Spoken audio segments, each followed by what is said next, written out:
એટલે મેં સ્ટાર્ટ કરી દીધો છે. આવું બી હું કેમ લાઈવમાં બોલી શકું છું.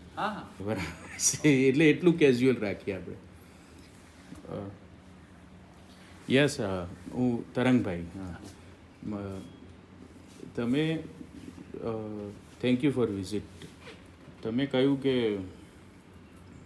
તમારા પ્રોડક્ટ છે એના રિલેટેડ તમને આ શો વિઝિટ કરવો, હા, ગાઈડ થાય, સપોર્ટ મળે આ વિઝ્યુઅલ્સથી. તો એ કઈ રીતે? આમ મને ક્યુરિયોસિટી જાગી કે અચ્છા આ રીતે પણ મારા વિઝ્યુઅલ્સ મદદરૂપ થઈ શકે છે જાહેર જનતાને. એકચ્યુઅલી મને પણ કેવું છે કે નવું કંઈક હોય, જેમ કે આર્ટ એન્ડ ક્રાફ્ટ હોય, તો બેઝિકલી અમારી અંદર ઇવેન્ટની લાઇનની અંદર કેવું હોય છે કે વેડિંગ, અમે લોકો વેડિંગ ઇવેન્ટ્સને બધું કરતા હોઈએ છીએ. તો એની અંદર ડિફરન્ટ ટાઈપ્સના અમે લોકો એમને થીમ્સને બધું પ્રોવાઈડ કરીએ છીએ. તો જેની અંદર કલર કોમ્બિનેશન, પછી ફર્નિચરના કલર કોમ્બિનેશન, ક્રોસના કલર કોમ્બિનેશન, ડિઝાઇન સોફ્ટવેર પર હશે નહીં આ બધું? હા, એટલે સોફ્ટવેર છે અત્યારે કેનમાં વધારે સારું ચાલે છે. પછી PS છે, ફોટોશોપ ને બધું ને બધું. Coral draw. હા, કોરલ ડ્રો દરેક ઉપર. અને એ બધું યુઝ કરીને અમે લોકો કંઈક નવું ક્રિએટ કરીએ છીએ. તો એની અંદર એવું લાગે કે કોઈ નવી આર્ટ હોય, જેવી રીતના હું અહીંયા આવ્યો એક્ઝિબિશનની અંદર, તો એવું લાગે કે અહીંયાથી કંઈક મને ઇન્સ્પિરેશન મળે અને કંઈક હું અપ્લાય કરી શકું. બરાબર, ઇન્ટરેસ્ટિંગ. તો તમે કંઈક પૂછવા માંગતા હતા? હા, મારો એકચ્યુઅલી સબ્જેક્ટ નથી કે આ વસ્તુ જે પેઇન્ટિંગનું જે હોય. ઓકે. તો હું એ પૂછું છું કે આજે તમે કર્યું છે અહીંયા, તો બેઝિકલી આને કઈ આર્ટ કહે છે? Abstract art. Abstract art, okay. Abstract paintings છે. રેન્ડમલી કોઈ પણ કલર સાથે તમે રમી શકો કે? હા, જેવો મૂડ હોય. ઓકે. તો સો આનો જવાબ બહુ પછી અઘરો છે. વિઝન તમારું એટલે કયું હોય કે તમે ડાયરેક્ટલી? હા, એટલે આનો જવાબ બહુ જ અઘરો છે. બહુ જ, એક તો બે વસ્તુ તમારે તમે સ્ટડી કરો એ પછી આના જવાબ તરફ સારી રીતે આગળ વધી શકો. એક વસ્તુ એવી છે કે વોટ ઇઝ એબ્સ્ટ્રેક્ટ. ગૂગલ, યુટ્યુબનો ઉપયોગ કરો, જે બી કરવું હોય. What is abstract. એબ્સ્ટ્રેક્ટમાં હિસ્ટરીમાં શું થયું, થોડા વર્ષોની હિસ્ટ્રી છે, ઘણા 70-80, તો એમાં શું થયું. બીજું કે હું કોણ છું અને મારી હિસ્ટ્રીમાં શું થયું.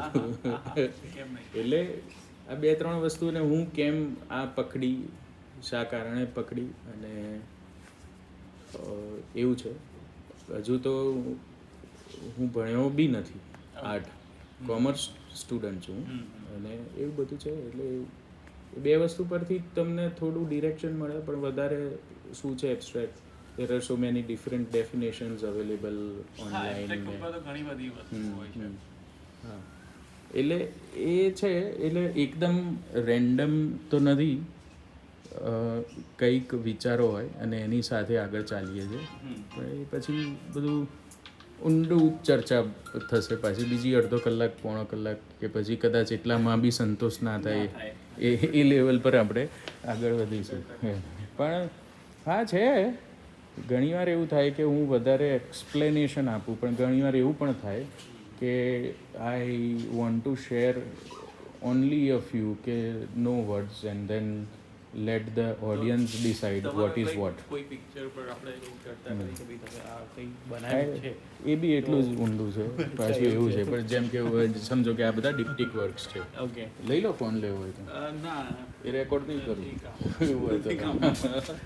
શું એટલે જેમ કે આ બધા ડિપ્ટિક વર્ક્સ છે અને મને ગમતું હોય છે કે ડિપ્ટિક. હવે વિચાર કહું ખાલી, જો એ થોડું બોરિંગ બી ઘણો થશે, આઈ એમ સોરી ફોર દેટ, પહેલેથી હું કહી દઉં છું.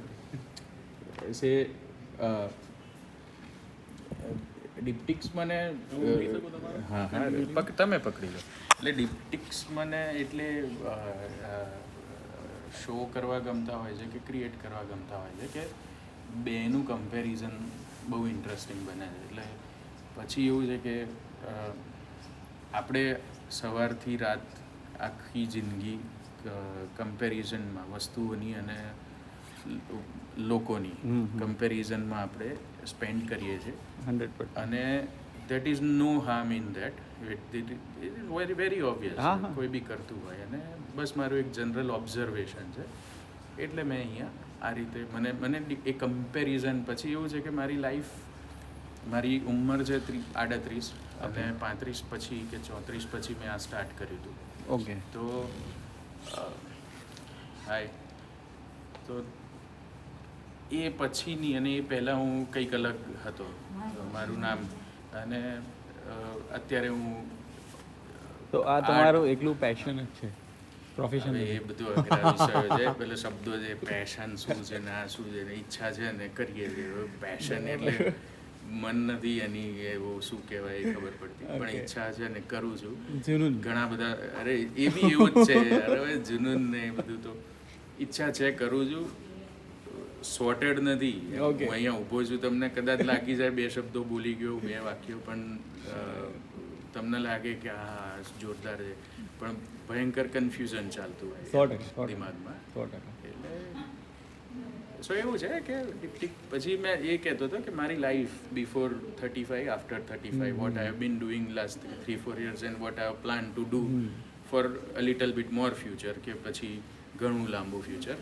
એ તો આવનારો સમય જ બતાવશે પણ એવી બી વાત છે એટલે બંને પાર્ટમાં there are goods and bads but definitely both are very different so એ રીતે પણ મને જોવું ગમે હવે આમાં મને એ રીતે જોવું બહુ જ ગમે છે અને એટલે એ મારું ડેફિનેશન છે કે મારું ઇન્ટરપ્રિટેશન છે એ વસ્તુ માટેનું તમારું કદાચ અલગ હોય જરૂરી નથી એમાં કંઈ ઊંડા ઉતરીને વિચાર કરવું કે એને ડિફાઇન કરવું કોઈને ખાલી વિઝ્યુઅલ્સ એન્જોય કરવું હોય કોઈને વિઝ્યુઅલી બહુ કદરૂપું બી લાગતું હોય ઘણા પેઇન્ટિંગ્સ છે બધા પેઇન્ટિંગ્સમાં એવું છે કે યાર કેમ આટલું બધું ડાર્ક કરી દીધું એમ શું છે એમ કેમ તો એ બી લાગે કોઈને ઠીક છે જે ક્રિએટરને ઈચ્છા હોય એ ક્રિએટ બનાવી શકે છે અને ઓડિયન્સને જે ઈચ્છા હોય એ રીતે સેમ એઝ અમારે પણ કે અમે લોકો બી ઓપ્શન્સ ઘણા બધા આપીએ જે ગમે ક્લાયન્ટને ગમે ના ગમે એટલે બધા પાસે ફ્રીડમ છે ક્રિએટર પાસે છે તો ઓડિયન્સ પાસે બી છે નોટ નેસેસરી કે હું જે કહું એ તમારે માનવું જ પડે તમારે કંઈ સવાલ પૂછવો છે કે બસ આટલું મજા આવી